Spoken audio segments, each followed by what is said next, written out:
共产党把洗脑称作思想改造，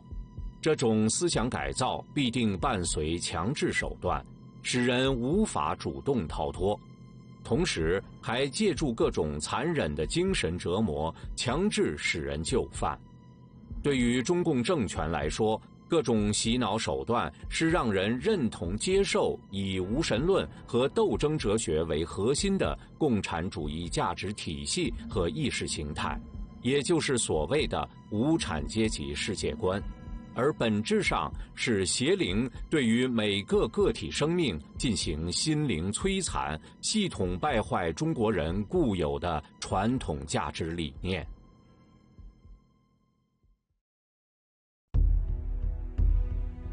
中国人传统上以天命衡量一个政权的合法性。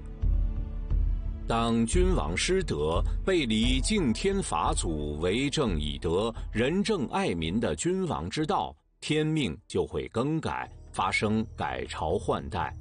以天命思想来衡量，共产党恰恰是逆天，既不敬天法祖，又不施仁政，其政权不合法。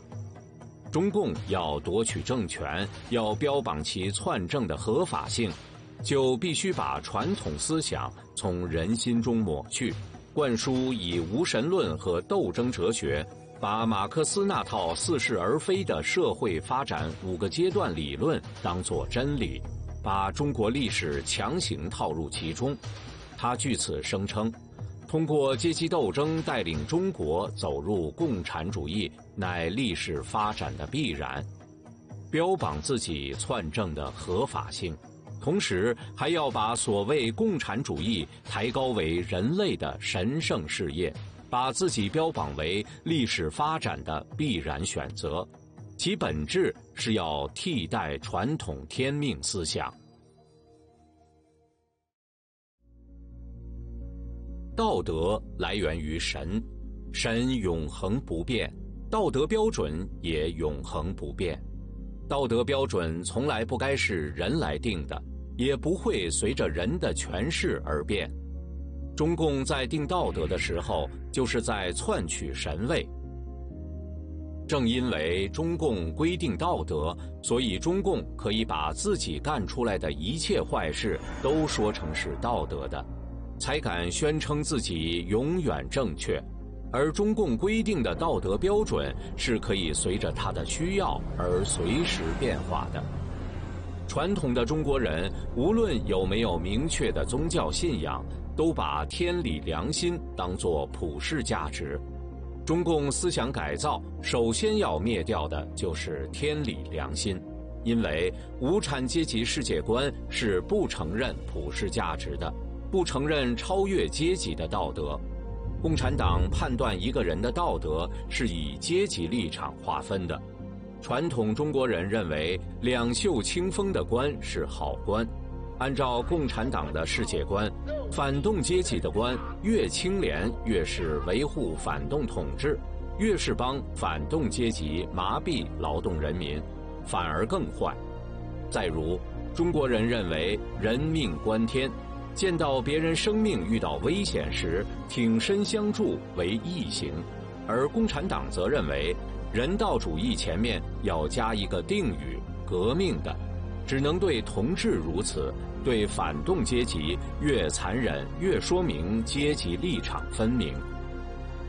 这样一来，只要挂着革命、进步、社会主义等招牌的，无论如何邪恶，无论怎样违背人的基本良知，皆成了符合历史潮流、绝对正确。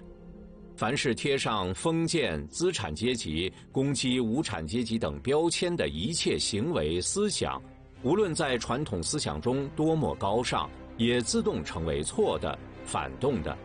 这样就彻底颠倒了善恶标准。虽然不同历史时期这些标签的名称不同，如有时叫攻击党的领导人、颠覆国家政权、宣扬迷信、反科学、分裂祖国等等，只需宣称党是神圣事业的历史选择，则一切挑战都是批判打倒的对象。这种价值判断是所谓无产阶级世界观的核心。这种世界观当然不会被中国人自然地接受。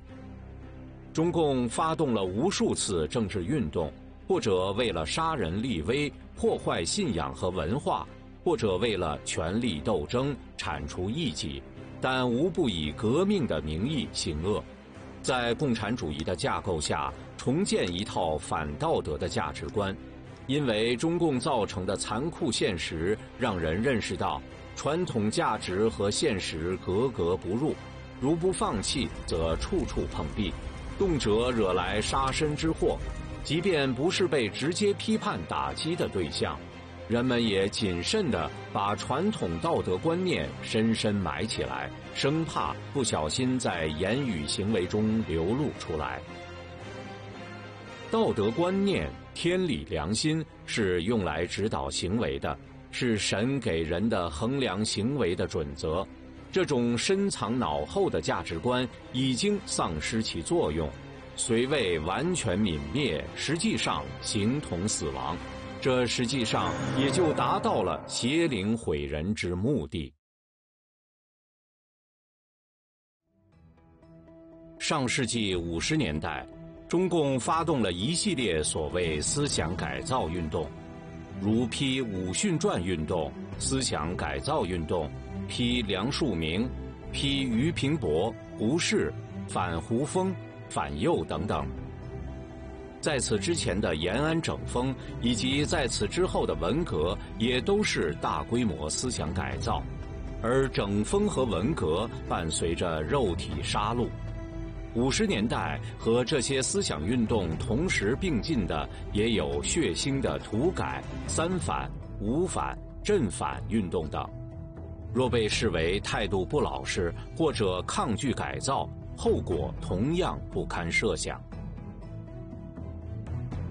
当我们回顾那些曾经独立不已的灵魂在历次运动中挣扎，乃至最终顺服或被剿灭的过程，有一点是可以肯定的：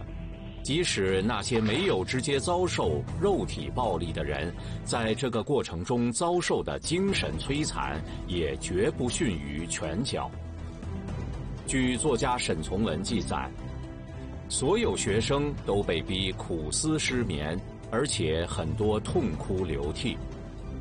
数学家华罗庚在批斗会上有口难辩，于是选择了自杀。由于被发现的早，得以保住生命。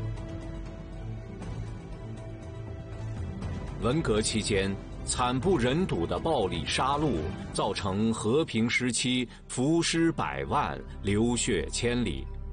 为祸之烈甚于斯大林的大屠杀。文革的特点是全民参与，人人批斗或挨斗。斯大林在前苏联的屠杀中，把人杀死，送到古拉格集中营劳累折磨死，并不热衷于思想上的摧残。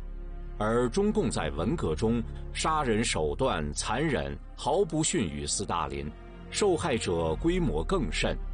虽然每次揪斗的对象是一部分人，然而真正受害的却包括全体民众。参与批斗折磨的并不是秘密警察、刽子手，而是被揪斗者的同事、同窗、下级、学生、朋友、街坊邻居。不参与就是同情阶级敌人，属于立场不稳，马上面临同样的命运。各种凌辱、酷刑、残杀，并不是发生在与社会隔绝的古拉格集中营，惨剧随时发生在人们日常熟悉的生活空间，乃至兄弟姐妹、夫妻、父子之间的互相揭发批斗，都成为常态。人人争抢积极的政治表现，否则就有立场不清的嫌疑。越是对最亲近的人大打出手，越说明立场坚定。1966年12月，毛泽东的秘书胡乔木被拉到北京钢铁学院批斗。当天，胡乔木的女儿上台发言批斗父亲，喊出了砸烂胡乔木的狗头。虽然胡女并没有真的砸烂父亲的狗头，但有一个中学生却真的砸烂了自己父亲的头。在我家我的哥哥玉罗克中，作者写道，当时东四一带有一家是资本家，红卫兵把老夫妇打到半死，又强迫儿子去打。上中学的儿子用哑铃砸碎了父亲的头，自己也疯了。这种全民参与、人人批斗的运动，把以家族伦理为基础的传统中国社会价值观从中国人心中扫除殆尽，使传统社会价值完全崩溃。这种揭批形成了一种社会上普遍存在的文化现象，人们竞相通过各种激进的办法向中共表忠心，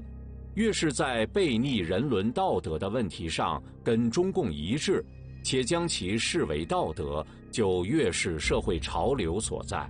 因此，这不仅背离传统文化的价值，也在社会上形成了党文化的场。